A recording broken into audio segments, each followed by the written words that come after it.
بسم اللہ الرحمن الرحیم۔ راستے سے تکلیف دہ چیز کو دور کرنے کی فضیلت۔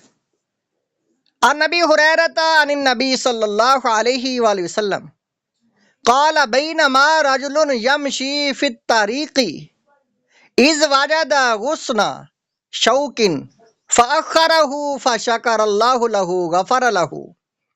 یہ حدیث پاک ترمذی شریف جلد نمبر 2 صفحہ نمبر 17 پر ہے۔ حضرت ابو ہریرہ رضی اللہ تعالیٰ عنہ نبی صلی اللہ علیہ وآلہ وسلم سے راوی ہیں کہ رسول اللہ عز و جل صلی اللہ تعالیٰ علیہ وآلہ وسلم نے فرمایا کہ اس درمیان میں ایک آدمی راستے میں چل رہا تھا، اس نے ایک کانٹے کی شاخ کو پایا تو اس کو راستے سے ہٹا دیا تو اللہ تعالیٰ نے خوش ہو کر اس کو بخش دیا۔ سبحان اللہ۔ یہ حدیث پاک سنن ترمذی کتاب البر وصلہ باب ما جاء فی اماتہ اور حدیث نمبر ہے 1965 نمبر حدیث ہے۔ حدیث نمبر 2 عن ابی ہریرہ رضی اللہ تعالیٰ عنہ قال قال رسول اللہ صلی اللہ علیہ وآلہ وسلم مر رجل بغصن شجرۃ علی ظہر طریق فقال لا انحین ھذا عن طریق المسلمین لا یؤذیہم فادخل الجنہ، متفق علیہ۔ یہ حدیث بخاری مسلم کی مشکات جلد نمبر 1 صفحہ نمبر 168 پر ہے۔ حضرت ابو ہریرہ رضی اللہ تعالیٰ عنہ آپ سے روایت ہے، انہوں نے کہا کہ رسول اللہ عز و جل صلی اللہ تعالیٰ علیہ وآلہ وسلم نے فرمایا کہ ایک آدمی ایک درخت کی ٹہنی کے پاس سے گزرا جو راستہ کی پشت پر تھی، تو اس نے کہا کہ میں ضرور اس ٹہنی کو مسلمانوں کے راستے سے ہٹا دوں گا تاکہ یہ مسلمانوں کو ایذا نہ پہنچائے، تو وہ آدمی جنت میں داخل کر دیا گیا۔ سبحان اللہ۔ یہ اس حدیث کو بخاری و مسلم نے روایت کیا۔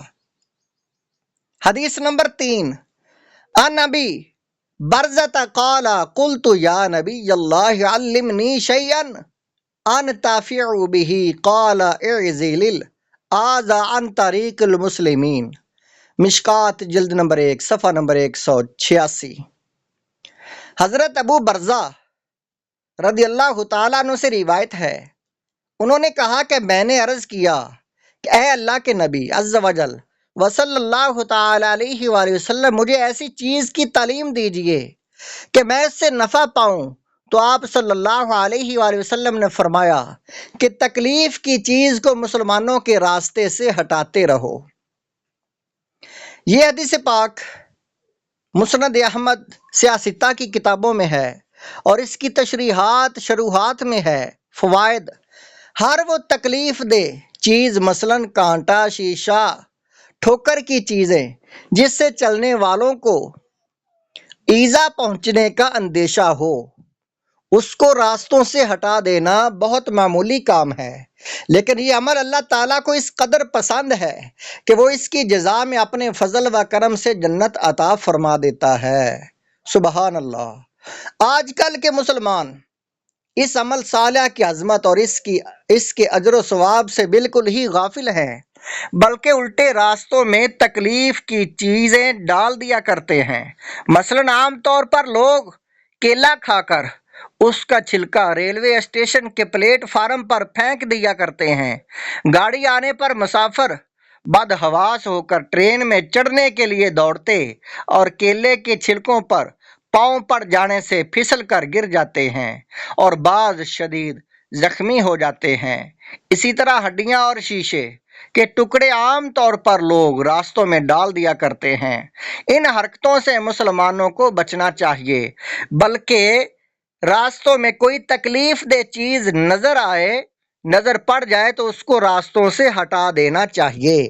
انشاءاللہ تعالی اگر یہ عمل مقبول ہو گیا تو جنت ملے گی۔ واللہ تعالی عالم۔ لوگوں کی خطاؤں کو معاف کرنے کی فضیلت۔ یہ حدیث پاک کنز العمال کی حدیث ہے۔ حضرت انس رضی اللہ تعالیٰ عنہ آپ راوی ہیں، اذا اوقف العباد نادا مناد لیقم من اجرہ علی اللہ ولیدخل الجنۃ قیل من ذا الذی اجرہ علی اللہ قال العافون عن الناس فقام کذا وکذا الفا فدخلوا الجنۃ بغیر حساب۔ کنز المال جلد نمبر 3 صفحہ نمبر 214۔ حضرت انس رضی اللہ تعالیٰ عنہ سے مروی ہے کہ میدان محشر میں جب تمام بندے حساب کے لیے کھڑے کیے جائیں گے تو ایک منادی یہ اعلان کرے گا کہ جس کا اجر اللہ کے ذمہ ہے اس کو چاہیے کہ وہ کھڑا ہو جائے اور جنت میں داخل ہو جائے۔ تو کوئی کہنے والا کہے گا کہ وہ کون ہے جس کا اجر اللہ عز و جل کے ذمے ہے؟ تو منادی کہے گا کہ جو لوگوں کی خطاؤں کو معاف کرنے والے ہیں۔ یہ سن کر اتنے ہزاروں آدمی کھڑے ہو جائیں گے اور بلا حساب کے جنت میں داخل ہو جائیں گے۔ تشریحات و فوائد۔ مسلمانوں سے اگر کوئی غلطی اور خطا ہو جائے اور وہ معافی کے لیے طلبگار ہوں یا نہ ہوں، بہرحال ان کی خطاؤں کو معاف کر دینا یہ بہت بڑا جنتی عمل ہے۔ قرآن مجید میں بھی والعافین عن الناس فرما کر اللہ عز و جل نے ان لوگوں کی مدح فرمائی اور ان لوگوں کو نیکوکار بتایا ہے۔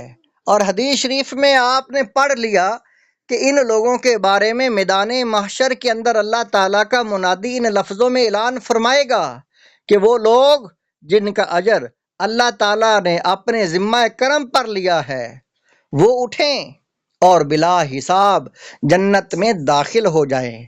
اللہ اکبر کبیرہ، یہ کتنا بڑا اعزاز اور کس قدر عظیم شرف ہے۔ سبحان اللہ، سبحان اللہ۔